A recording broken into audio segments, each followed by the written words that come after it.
Welcome to Integration Excellence, the podcast around enterprise integration and interface management. We explore topics related to integration in the SAP world and beyond. My name is Adam Kivon. I'm an SAP integration expert, book author, trainer, and founder of Whitepaper Interface Design.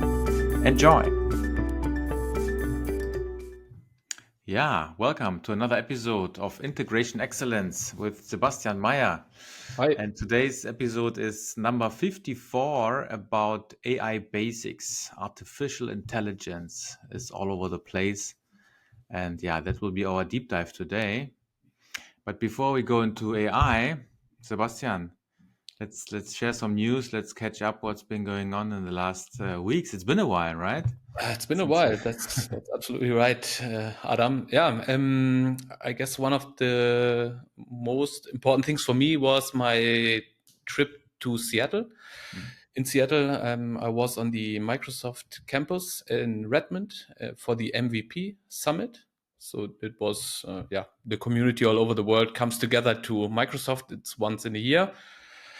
Was very interesting. For me, it was the first time at the Microsoft campus. This thing is massive. So this is a huge campus. So it's its own city, Microsoft City, I would say. So it's very huge. But it was very interesting. Some very cool news from the Microsoft product group. I met people for the first time where I only had contact via LinkedIn. That was very cool to see people face to face. So it was very interesting there. So that was a lot of fun in Redmond. That's really, really cool. Yeah, so really a global event. People from all over the world were flying there Yes. to meet once a year in person. That's really cool. Huh? That's Yeah. really nice. And you Was very nice. with the MVP status, you were able to get a slot in there, right? Yeah, that's right. So there are, I guess, 1,500 slots for in person in Redmond. And MVPs all around the world are in count 4,000. So yeah, you need to be fast to get a slot in Redmond. But Nice. yeah, as I said, it was very, very cool, very nice to meet all the people in Yeah. person and in Redmond. Yeah. So Yeah, and you do a lot of traveling recently, huh? I mean, yeah, absolutely. With the jet lag, then we started the German SAP user group, the DSAG, where we met us, Adam. yes. It was a lot of fun as well. And me and Martin, we provided a session about Edge Integration Cell on Azure. Mhm. And yeah, we tried another format, I would say. We used Microsoft Forms to engage with all the or with the audience there. So you was able to provide a monster we produced in the Monster Factory. So our use case was Monster Factory, which was powered by Logic Apps and also the Edge Integration Cell. And the main purpose there was, as I said, with Microsoft Forms, you were able to say you want to have a spider or a skeleton inside of Mind Factory. And what we did is with the Logic Apps trigger for forms, we use the data and then we provided this information through Edge Integration Cell to a Mind Factory game. So Minecraft. I have Minecraft. to Sorry, intervene. My kids are Minecraft. still playing it. Yeah, but it was completely new for me to integrate in a game, but it was a lot of fun to do Yeah. this. So yeah, Yeah, so Minecraft was a lot of fun. technically it's really fun because I was playing with my son a couple of years ago how to use the API of Minecraft in order Mhm. to interact, build things or spawn objects or Mhm. monsters in this case. So I think the technical side of it was quite interesting. Yeah, having a form that triggers a logic app that again triggers an iFlow running on Edge integration cell, yeah, in a Kubernetes cluster on Azure, Mhm. and then connected very closely to a running Minecraft world on a server, yeah, interacting with an API through it. So that's really cool. Yeah. and we were able to see the Minecraft landscape, where you are running around, and then suddenly all the monsters from all the participants appeared and attacked the protagonist, let's say, Yeah. who's running Yeah. around. That Yeah. was really cool. It was really Was a cool. lot of Really fun. good. Yeah, Yeah, yeah, absolutely. So that was good. it, That was good. um, it was not the normal, I would say, hello world. So it was not the 100th purchase order flow we created in this demo. So yeah, Yeah, as I yeah, said before, we wanted to do something different. yeah, yeah. Yeah. Yeah, it was a success, I think. Yeah. Yeah, and then even after DSAG, you had a trip to, I think your latest trip was to Magdeburg, right? Yeah, On the it was Magdeburger Developer Days. Mhm, And Magdeburger Developer Days is a community conference for developer. Uh, for me, it's one of the coolest events in the year. So because of this atmosphere and all the people, and yeah, yeah, how would you say it? It's a very cozy environment there. So a mhm, lot of fun. Yeah, so yeah, a lot of people, 800 people for a community conference is insane. mhm, And yeah, it's well organized, so it's very cool. So it's definitely worth it to travel to Magdeburg to yeah to have the experience there. So mhm. yeah, Cool, cool. absolutely, I recommend a visit there. Yeah. Nice, nice. And yeah, and I provided two talks there. One talk was about seamless integration with Azure Logic Apps and SAP. Mhm, Was a very niche topic, mhm, and the other one was about how to uh, or how you can find out the right container technology in Azure. mhm, mhm. So that was my two talks there. Nice, nice. Very Yeah. good. Wow. Cool. Yeah, great. I mean, I'm thinking about, except for the DSAG, I was only on vacation with my family. That's also In cool. the meantime, yeah, it was also nice. It was very relaxing. Yeah. But yeah, no further conferences or anything happening in that sense. So Yeah. It's completely the opposite, Adam. I was on travel for work, and you have vacation. That's yeah, okay. it's also important from Yeah, time to time. absolutely, Definitely, absolutely. definitely. Yeah. Good. Yeah.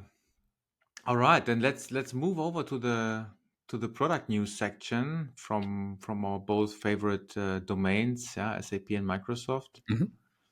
Um, so I have brought two things actually. One is an official news, another one is an unofficial news. I still wanted to share because I think it opens up a perspective for many people. So one thing, and we also have a link to the blog post, is that we have an event catalog now also in the SAP Developer Hub. Yeah, so previously the SAP Developer Hub was only a place where you can, host and provision your own API proxies, and then you were discovering them, you were subscribing to them, and then consuming them in your application.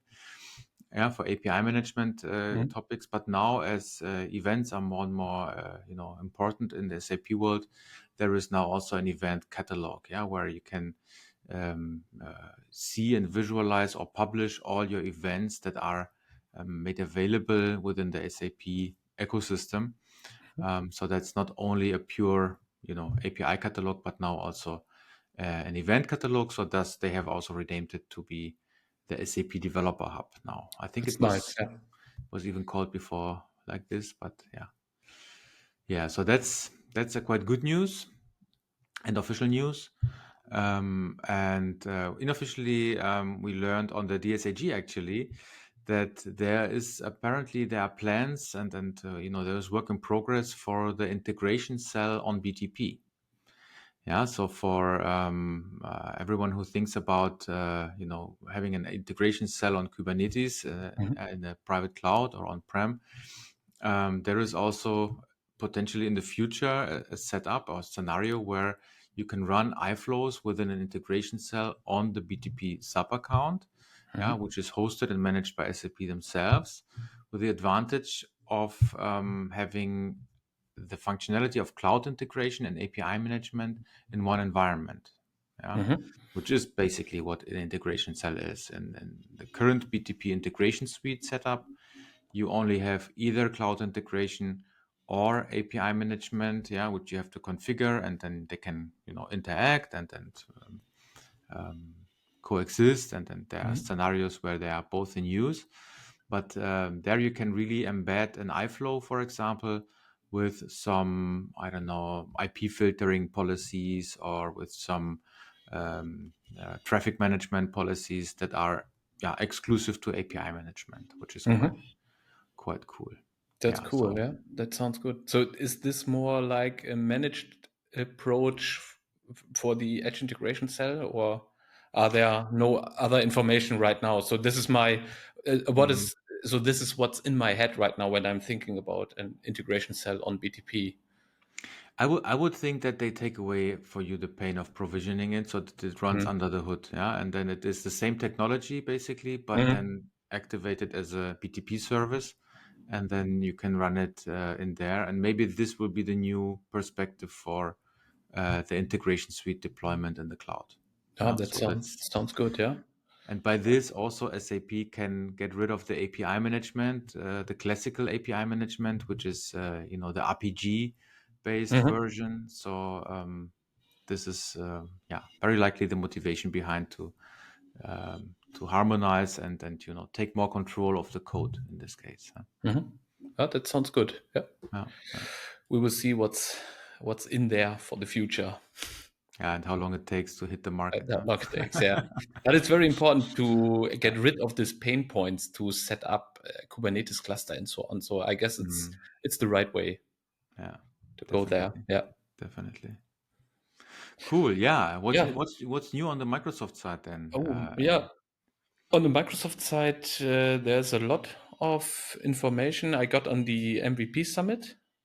But yeah, I'm not allowed to talk about it, but there are also some public information. Mhm. Um, Logic App comes with a new data mapper experience. So this is one important thing here.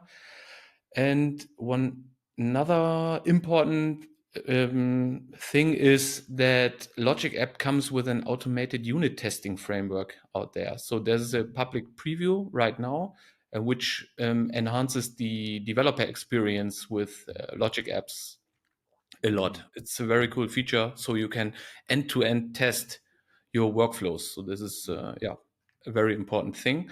that's cool. And there's some other news in API management, which now supports MCP, so the Model Context Protocol, which is also in the AI space. And with API Center, you can now register your own MCP server. So if you have some tools, there is a registry now where you can store all the information about that tools. But Mhm. I guess we will come later to this AI related stuff. Yeah. Yeah. But yeah, that's what's going on in the Microsoft space right now. Cool. But there's a lot more to come. Today is the start of Microsoft Build, the largest developer conference, Mhm. Microsoft, and yeah, and we will see what we are talking about in the next episode. Yeah, true, true. It's the time for news and updates because SAP Sapphire is also starting in Orlando. Oh, I right, think that's exactly the same. on the Yeah, day we are recording, it will be the next day. So, yeah, and they also announce news in there. So, when we release the episode, things will be not hot anymore. But yeah, yeah. this is Then they how it are is. old. Yeah, exactly, exactly. But we will see. Yeah, Yeah, yeah. really exciting times to be an integration developer. Oh yeah, true, Yeah, true, definitely. And not very likely that we are becoming obsolete, huh? yeah, yeah, absolutely. Even though AI is getting very strong here. Yeah, absolutely. Yeah, I think that's a good transition into our deep dive topic for Yeah, AI. Or yeah, we still have the name AI basics. We could also have said Gen AI, but yeah, maybe we were starting at the very beginning, right, on the surface of the topic. So yeah. um, giving you guys an an introduction into this topic, where to look at, what is important, what is maybe to come, and which role it plays in the context of enterprise integration, right? Absolutely. Yeah. Yeah, as you said, Adam, we thought about before, because of AI is there's a wave which is very huge, and we try to bring things in order that everyone can keep the pace of this new stuff, I would say. Mhm. And AI is not new, so AI is an old technology. But what's new is Gen AI. So Gen AI means that AI can produce new content, and which can be text, which can be images, which can be music, videos, and so on. So based on a prompt, we can say, for example, please create a new video about AI, for example. Then AI will create a new video about AI. So that's very cool. And that's the foundation of Gen AI. So produce new content based on a prompt. And I guess Gen AI started its huge wave with the release of ChatGPT. I guess it was 2 years ago right now. I'm not sure. I guess it was 2 years ago. ChatGPT, where everyone can chat with an AI, and then the AI produced the output. So, and I guess many people said that's the death of Google, because you do not need Google anymore, because anything is inside of this AI. Yeah. And the foundation of a AI is a large language model or a small language model. So this is the brain of the AI. And this is also the limitation of an AI, because this brain needs to be trained, and this training is based on data, on historical data. So it cannot look in the future. It can only see it's only trained with data which occurs in the past, or at the time at this model was trained. So, and that's the reason, because Google will not die, because we need Google to search for information, and Yeah, but especially up-to-date information, right? I mean, this is yeah, absolutely. uh, But as I said, the foundation is a language model. mm, It's a large language model, which is very large, and the small language model is smaller. And a small language model, maybe to say it's for specific tasks, because it's not trained with that huge amount of data like a large language model. mm, So and that's the foundation of Gen AI. And the most important thing is, when you want to talk with an AI, you need to prompt something. And the prompt is very important to set the context of the of a language model, because the language model knows everything with what is trained with. But to say, for a specific task, so for example, what is a good example? Say something about Berlin, then you need to specify that your large language model is a trip advisor, and this trip advisor, or you ask your trip advisor to give some information about Berlin, and then the large language model will answer with new content based on this user prompt. But user prompting is very important yeah, in these scenarios. ChatGPT is a very popular application to interact with an AI or with a GPT model. But in enterprise landscape, there are also some applications which are very popular. In the Microsoft space, it's Microsoft Copilot, and in SAP, there's Joule, right? mm, yes, exactly, Yeah. exactly. So and Yeah, maybe for the language models to give a bit broader view. So there are different LLMs, yeah, large language models out there. Some can be accessed in an open source way that you can even download your own model and then run it in your own environment. Others you can only access through APIs, through the internet. For example, OpenAI, and I think also Google, the Gemini LLM is also exclusively accessible through API, which brings another issue, which is data privacy, right? So many organizations are afraid of using those because of, you are basically giving context, and the context means you are, providing information about your company, about your business scenarios, maybe about whatever you want to know, in which business function you are working. So Yeah. that might be scary. But there are also other things that are working in an open source and also, on-prem or private cloud approach. I think that's, for example, Llama from Meta, Facebook. But there are also others like, from Amazon, Anthropic. There are many different models available now. And in the SAP world, for example, there is a so-called SAP Launchpad where you can configure the access to those different models. You can configure from the SAP context. And either it's then a hosted scenario where you have your own model locally available. Locally means within the BTP of SAP, or accessible through an API. Like if you want to really use OpenAI, for example, in this case, then running on Azure, or through Azure. So that's another scenario. Mhm. Yeah. Yeah, it's mhm. For Wow. it's Microsoft offers something which is like the Launchpad. It's called Azure AI Foundry, and on AI Foundry you can also create your own models based on your data. You can train your language models, and then you are also able to deploy these models to the location where you want to have this model to live in. But there's also another tool so AI Foundry is more for pro developers, I would say. And there's also another one for citizen developer, which is called the Copilot Studio.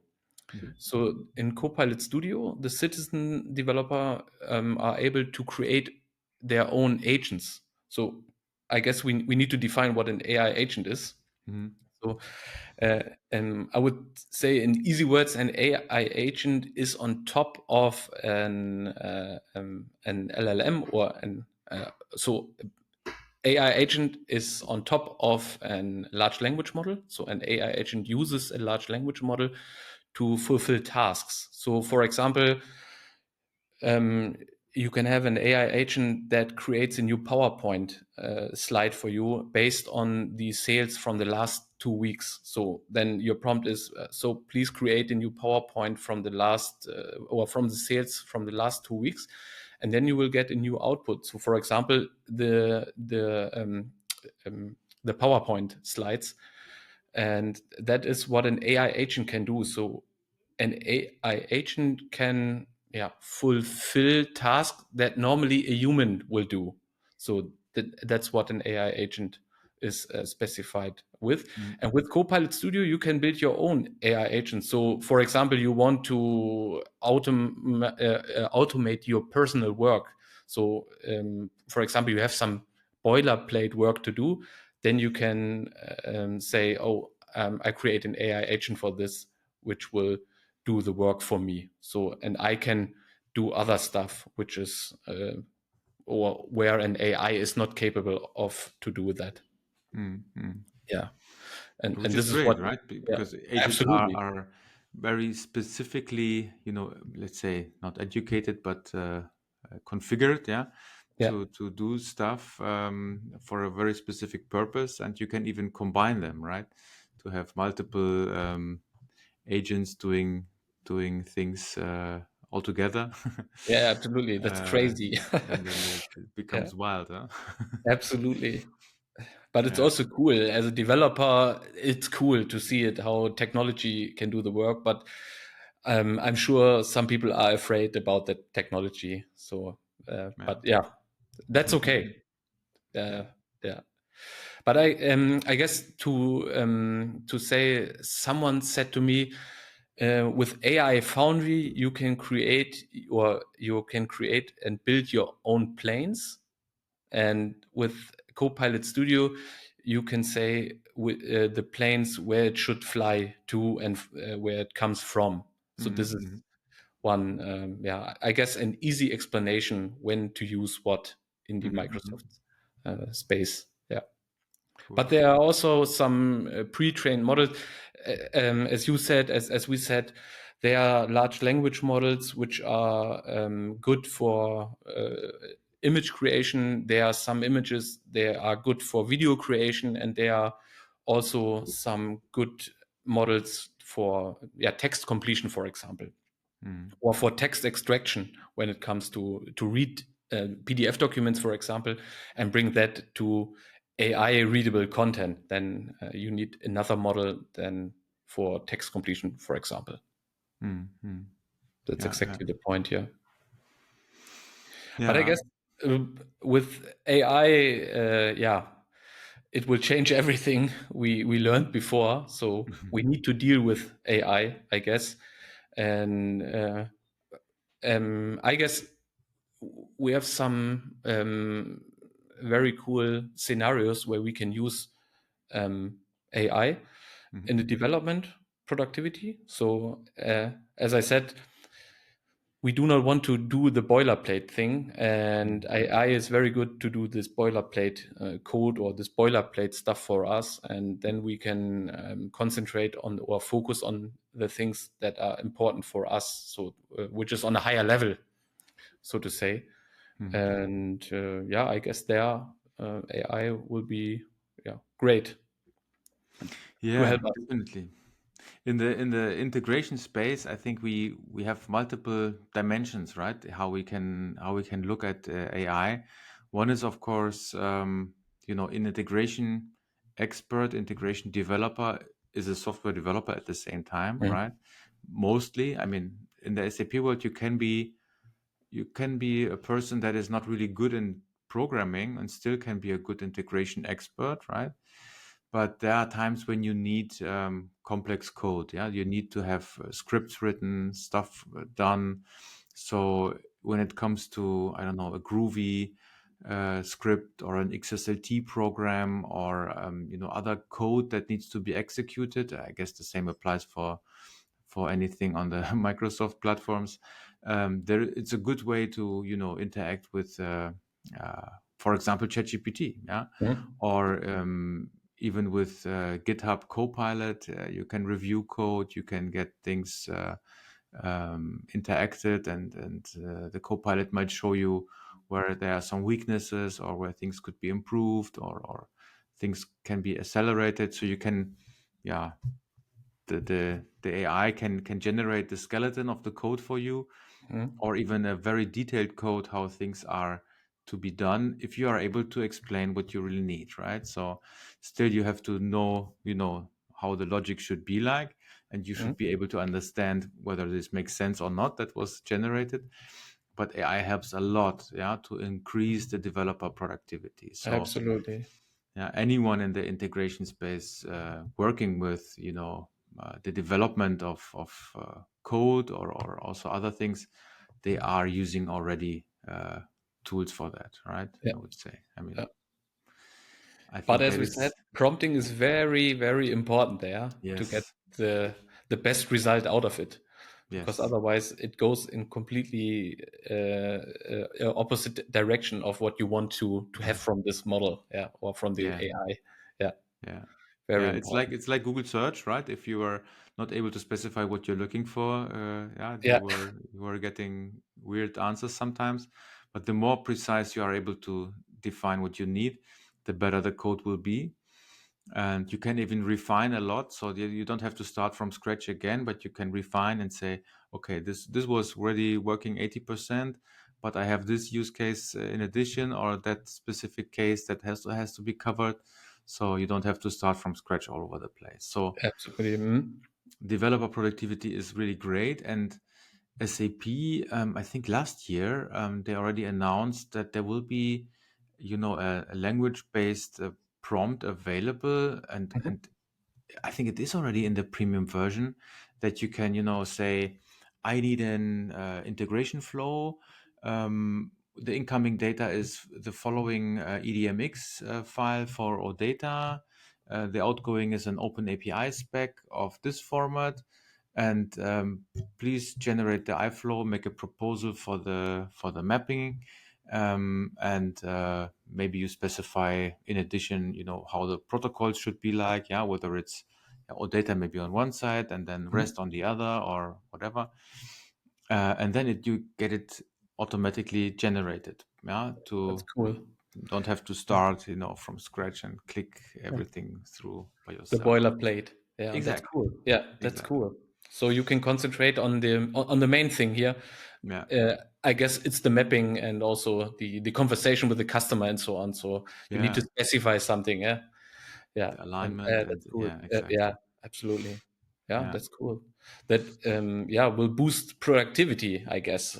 So yes, so because yeah, boilerplate is fully generated, and then you can concentrate on the main parts of the yeah, integration. yeah, Yeah, yeah. that's cool. Yeah, I guess with the upcoming news and also the upcoming features, because Microsoft is also powering AI in all Mm, the tools they are delivering, and yeah, I guess integration will change based on this. So I'm really sure we right now integration is, or the future of integration will be different from what we are doing now mm, because of AI agents and with this MCP stuff. So so maybe some explanation on this. AI agents are using tools like we are using hands or nose or ears to hear. AI agents can use tools, for example, get emails, write emails, just to be easy, and to pack those tools together, we are using MCP, which is the Model Context Protocol, and then you can easily exchange all these tools to other AI agents instead of provisioning the tools ever or yeah, every time. In every time the same, you can pack this and then you say AI agent use this MCP for this tasks and so on. mm, So this is a packaging mechanism in easy words mm.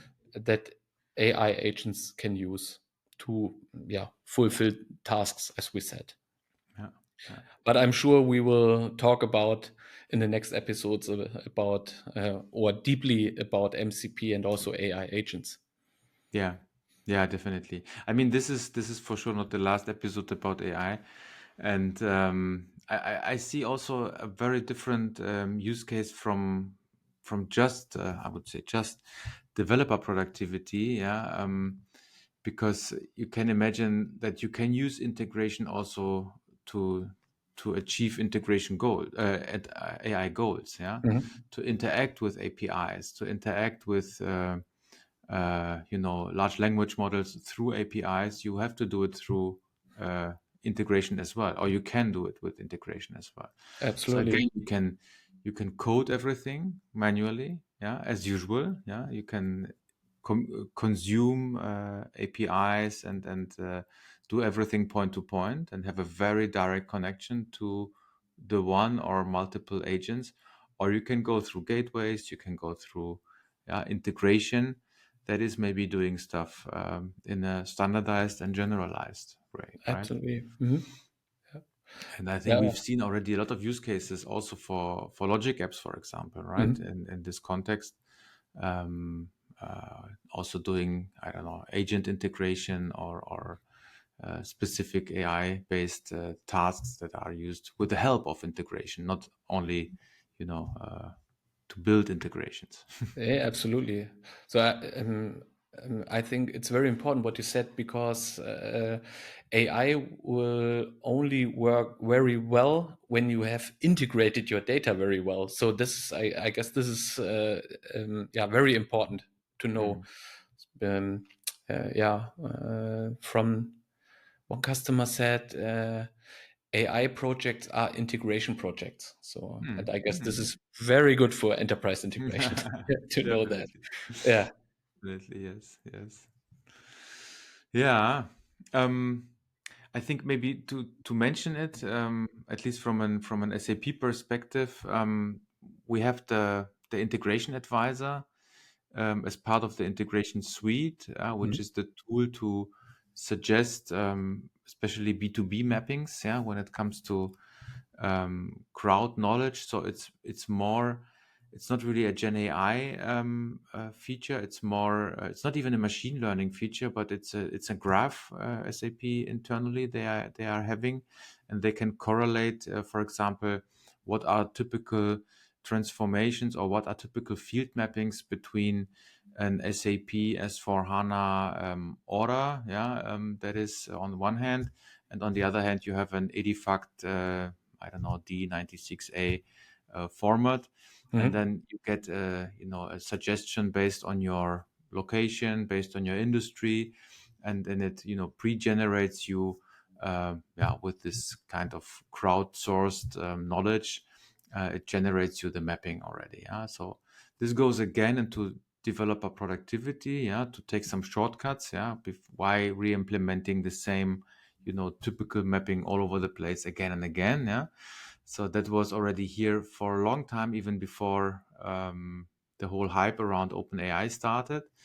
But still, SAP is positioning it into the AI corner, yeah, because it kind of is a AI scenario for sure. Mhm. And then, last but not least, we have this topic, which is not really a developer productivity, but it's also not really a topic where you can use AI, you can use integration for AI scenarios. I would rather position it into operational excellence, yeah, as an operational topic, Mhm. because it's this API anomaly detection. Yeah, it's a Mhm. feature for API management where API calls are being evaluated over time, and then you have a kind of typical setup. Yeah, what is let's say the norm for you, and then when there are anomalies, when there are deviations, yeah, things are going wrongly, like no traffic at all, or Mhm. suddenly spikes in the traffic, then you can be alerted. Yeah, and that That's is cool. Yeah. that is a feature also in this premium version, like this iFlow generation feature, but soon they will offer it separately, as I heard, that you can license it in addition to a normal integration suite license. Ah, Yeah, okay. That sounds which is interesting. yeah, So it sounds like, is it like a fraud detection? Something can like this? be can be used for Okay. that. Can be used Ah, for that. okay. Yeah, it's Very can be interesting. leading to security topics, but Mhm. can also lead to detect things like why is this application suddenly not sending data anymore, or why is this partner Ah, suddenly okay. not Mhm. doing this anymore. Doesn't have to be a security topic, but it Mhm. can be. Yeah? Well, So very yeah, interesting. that's It's at not least that what easy came to into my build that mind. for your own, or by your own. So that's yeah, that's Yeah, cool. yeah, definitely, Yeah. definitely. Yeah, and then yeah, I still remember a session we had when we were in Berlin, beginning of this year, Sebastian, when Kent Weir from the Microsoft Product Management Mhm. was speaking about the future of integration with AI, right? Yeah, right. Where it was not only this, integration on Rails, yeah, but integration that goes super flexible, because Absolutely. I like this analogy that you don't think into, integration as a train on rails, but just very predefined, and it's clearly going either that path or that path, yeah, if then Mhm. else, whatever. But that it can, assess the situation more dynamically and solve things more, in a GenAI way. Absolutely. I think this is also what's going to be seen in the future, right? Yeah, I think this will. I think when we have a look at Seattle, where the build occurs tonight, then I guess there will be some updates on this. And you're right, Adam. Kent said that. I guess now we have this shift from deterministic integration to non-deterministic integration, where GenAI is reasoning on itself depending on the context, and that's exactly what you said on the dynamic circumstances, where you normally have your run books or your books of policies and so on, where you have to look and then you have to implement this path separately. And this is not necessary anymore because of GenAI. GenAI can decide on its own reasoning which path to go. And this is very exciting. And I guess this is exactly the point where the integration of the future will change dramatically to the integration we are doing today. And very exciting times there. Yeah, true. I guess we can cover this in one of the next episodes, because this is very an exciting feature. We will come back on that. Cool. I'm sure. Maybe last thing that comes to my mind that even I learned on the DSAG through a partner, German partner. I was also visiting and talking to them. They have built a custom solution, or a solution as a consulting company, an add-on to the SAP world, also AI based, where you can analyze the messages in error, and then an agent is analyzing the issues and then trying to resolve the issues, or trying to at least give you the advice what to do, based on AI techniques, and then collecting the data, bringing this into the BTP. And fun fact, the tool is called ADAM, ADAM, as an abbreviation for something like artificial but monitoring. But it's a kind of again a topic for operational excellence, right? Where boilerplate tasks are being automated, but in the support and not in the development, not in the build. But very interesting. So you need Adam and Joule to solve all your problems in the SAP space. Would be great. Yeah. I was not involved in the naming here. Yeah. Only Good. Very I good. think then we are at the end of the episode, Sebastian, right? Yeah, I think from a foundation perspective, that's a good starting point to get an understanding what GenAI means, and maybe we try to order some words, some technologies to cover that deeply in the next episodes. Yeah, and there is more to come for sure. So stay tuned, and see you and hear you next time. Thanks, Bye. Sebastian. Bye, Adam. How mature is your organization when it comes to integration topics? Find out for free with our Integration Maturity Assessment at wint.co/IMA. That's whint.co/IMA.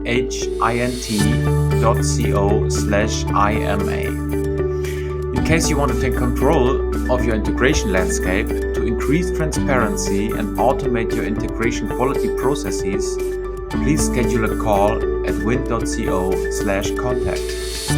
If you enjoyed the content, please like and subscribe to our podcast. See you next time.